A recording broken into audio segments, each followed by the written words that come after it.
Hey there, I'm Amanda Kulaba from Party in the Art Room, and I just thought I would go live this morning to talk a little bit about what Party in the Art Room has going on.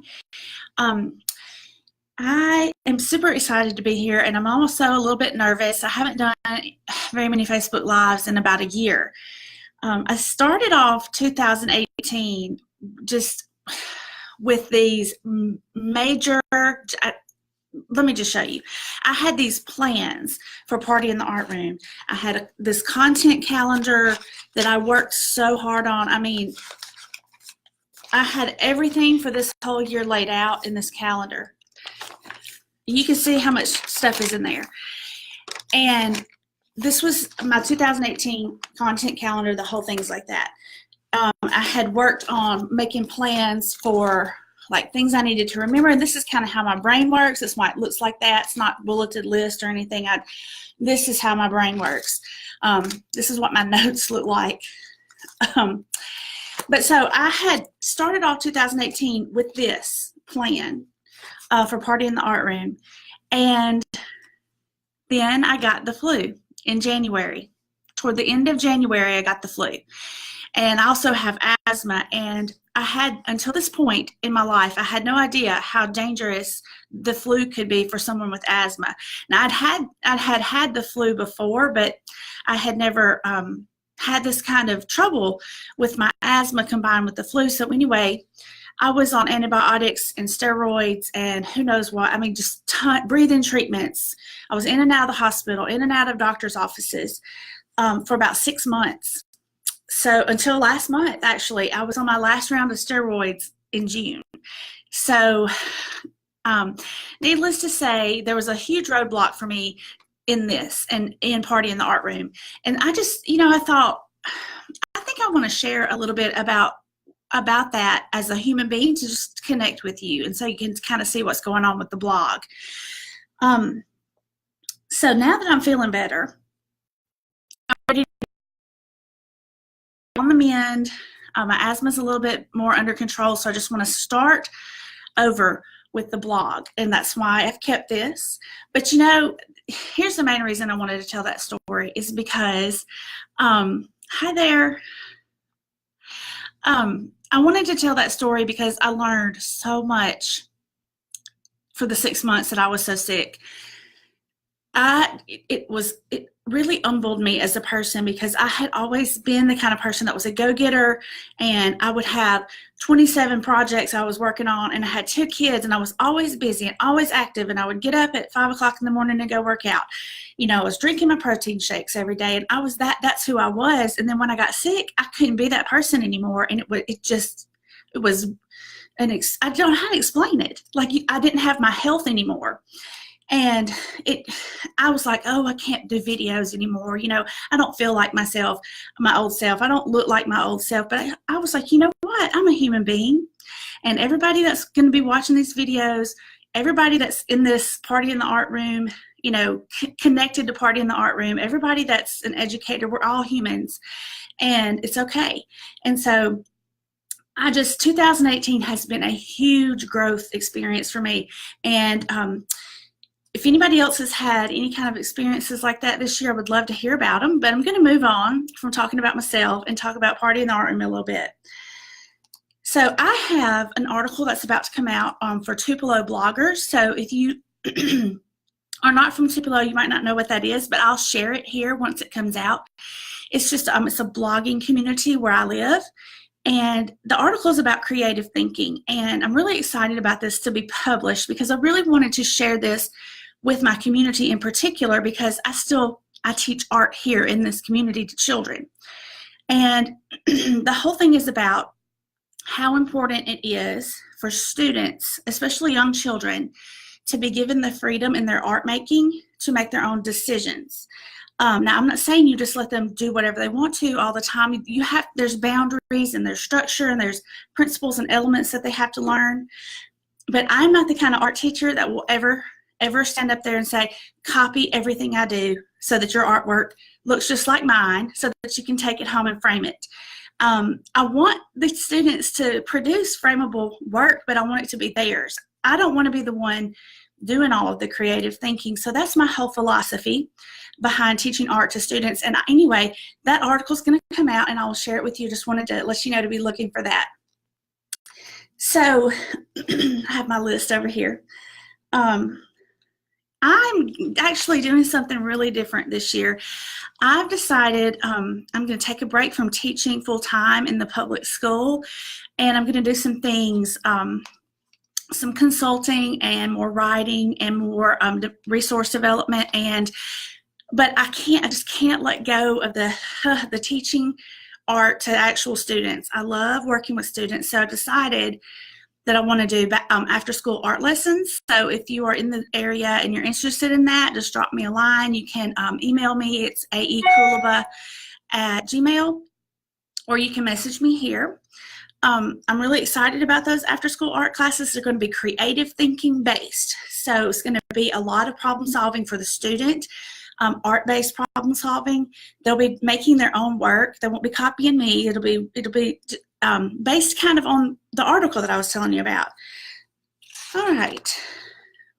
So back to school. I have this a Teachers Pay Teachers store, and it's called Party in the Art Room. And I have like 100 of these art enroll games on there. They're $5 each. I've got about 100 more that I need to upload. And then I'm working on bundles. And I really love these. I just wanted to talk about them for a minute because everybody knows what the value is in this. So for art, I have like tons of different kinds of these games. There's animals, there's cute penguins, there's a snail, there's a seagull, there's fish, butterflies.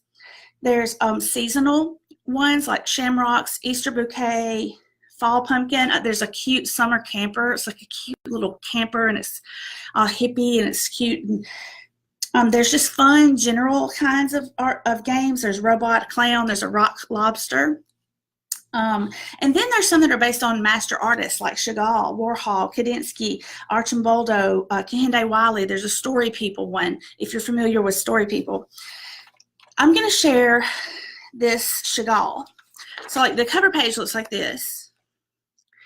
And included in each one of these art and roll games are some different kinds of resources. So it's not really just a game. There's actually some academic and skills, and there's art skills in there. So each game has a sheet like this, and they roll the number, and then it tells them what to draw or what to add to their artwork. And so they have up to about 10 times that they have to roll, between 5 and 10 times that they have to roll the number cube. And as they're working, you'll see there's some very open-ended things like the cat. It doesn't tell them how to draw the cat. But then there's, what is this one? Oh, a church down here. You know, it shows an example of the church, and this church is kind of modeled after Chagall, this a church that you might see in Chagall's work. So they kind of have that, they have that visual support so that their work will kind of have that Chagall feel to it, but then it also has their own kind of, they can add their own creativity to it. And this is I hand drew this. So these resources are mostly hand drawn, and there's a big reason for that. It's because I believe that students need to see hand drawn stuff. If they're going to have to draw it, they need to see it hand drawn. They need to see the way the lines look with a pen, because if I had straightened this up with a computer, it would look like it was drawn with the computer, and no student can draw like that. So I think this is really great for modeling for them, and I think it builds their confidence. I just think it's too hard on them to look at something that has been digitally created, and then for them to try to draw it. I think that's just a lot of pressure for a kid. So each one of these art and rolls has a coloring sheet that goes with it.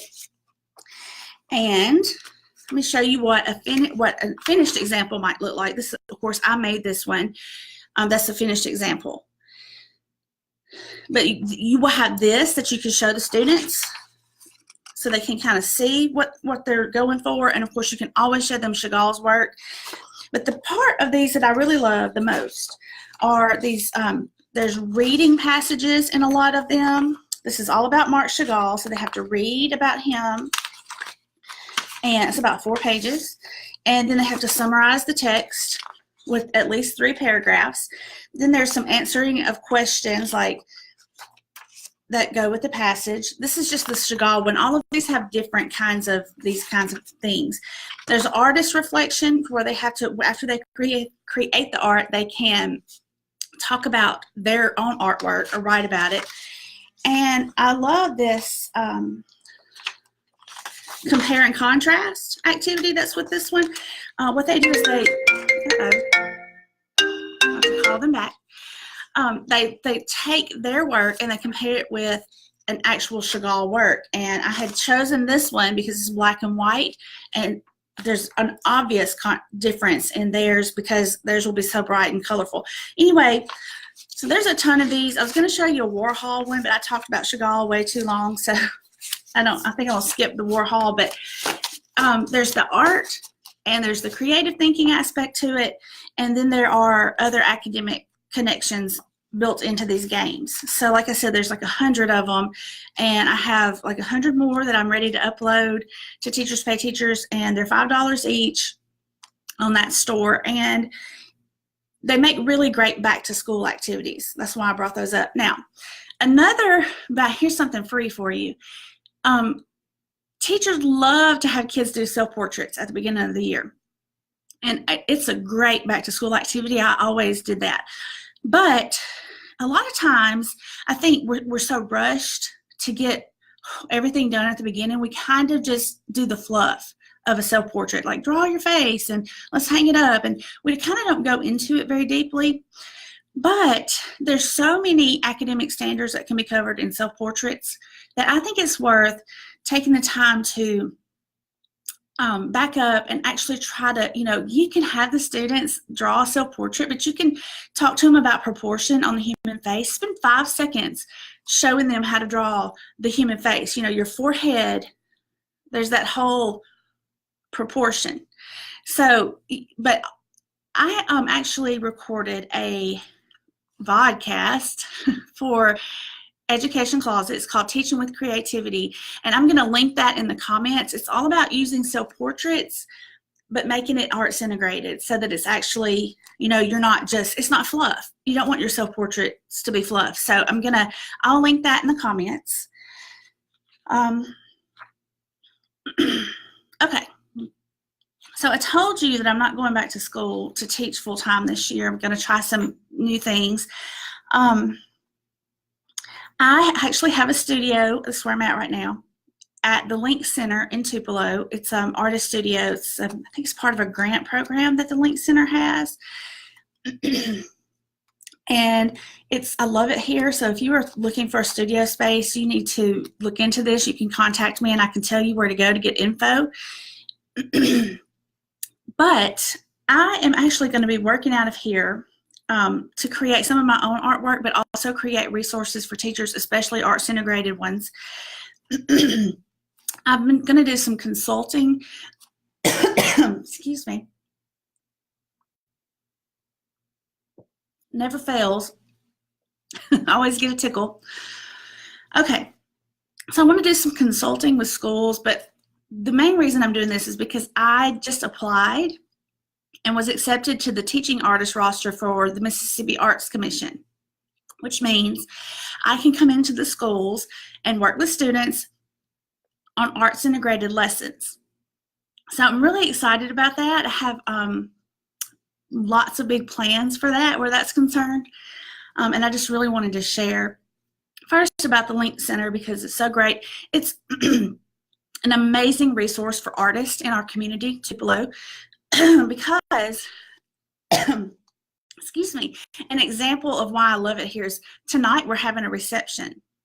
And so I'm going to be able to display my own art, and people will come in and they will get to see my art and see my studio and chat with me about art. And I'm excited about that. I hope a lot of people come. I hope you come. I know my parents are coming. They always come to my things. So I wanted to share about the Link Center, and I wanted to tell you about the teaching artist. All right. So to wrap this up, I wanted to ask a question. Over the years, excuse me, over the years I have gone back and forth between, for Party in the Art Room, is it a blog for art teachers with art lessons, or is it an arts integration blog? And I really wanted to ask you guys what you want from that blog.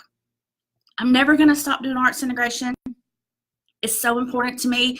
It's part of who I am as an educator. It's 90% of what I do professionally.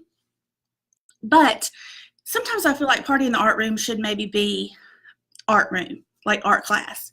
So I just wanted to see what you thought about that, if it matters, what kind of resources you would rather see. And so if you don't mind, maybe drop a line in the comments about that and let me know what you think. And I'm going to go ahead and wrap this up so I can get some water to take care of my throat. But I enjoyed chatting with you, and I hope you have a wonderful, wonderful day. See you next time.